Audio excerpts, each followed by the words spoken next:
আসসালামু আলাইকুম। আমি সকাল সকাল আসলাম, ভাত ছিল রাত্রে, সেই ভাত ভাজি করলাম। আর তরকারি রান্না ছিল বাইম মাছ তরকারি কষাই রান্না করছিলাম। তাই খাই সেটাই শেয়ার করতেছি। এত মজা হয়েছে আমাদের, বিসমিল্লাহ।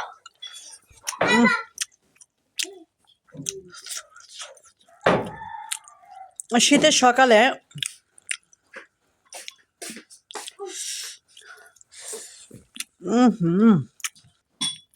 সকালবেলা দোয়া দোয়া ভাত, শীতের সকালে মানে খাওয়াই দিলে সবাই খাইতে পারে, না খাওয়াই দিলে কিছু খায় না। যখন নিজের হাতে ভাত খাইবে আমার সন্তান, তখন মনে হয় এক প্লেট ভাত 4 ভাগের 1 ভাগ খায়।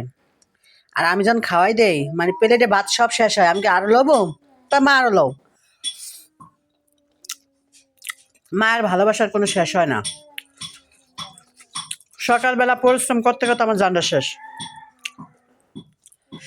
মানে নিজেরও ঠিক রাখতে হইব, সংসার ঠিক রাখতে হইব, এটাই হচ্ছে নিয়ম। আমরা অনেকেই পরিশ্রম করি, অনেকেই মনে করি যে সংসার মনে হয় একটা জ্বালা।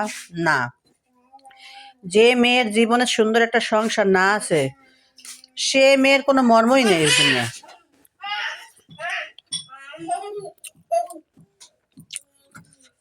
জীবন সঙ্গে সুন্দর হলে সবই সুন্দর।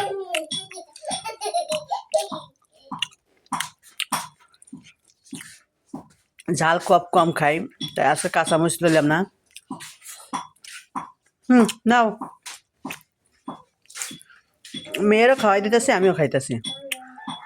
সব থেকে সকালটা বেশি খাইতে হয়, দুপুরটা 4 ভাগের 1 ভাগ মানে খালি রাখতে হয়, 3 ভাগ ভরতে হয়।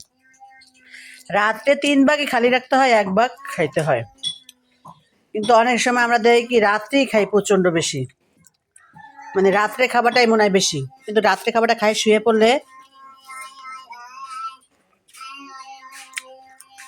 ওই খাবারটা আমাদের ক্ষতি করে দেহের।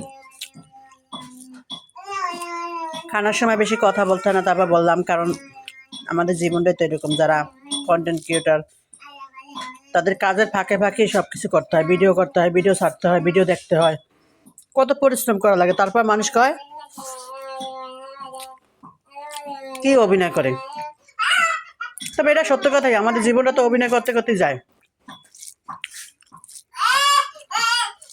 বাবার কাছে কোনো সময় অভিনেত্রী হওয়া যায় না, কিন্তু স্বামীর বাড়ি আইলে সব রকম অভিনয়। একটু অসুস্থ হয়ে থাকলে, শুয়ে থাকলে কয়ে কাজের ডরে ঢং করতেছে, আর একটু কাজ করলে কয় ইস কাম দেখাইতেছে। মানে মূল্য পাওয়া যায় না।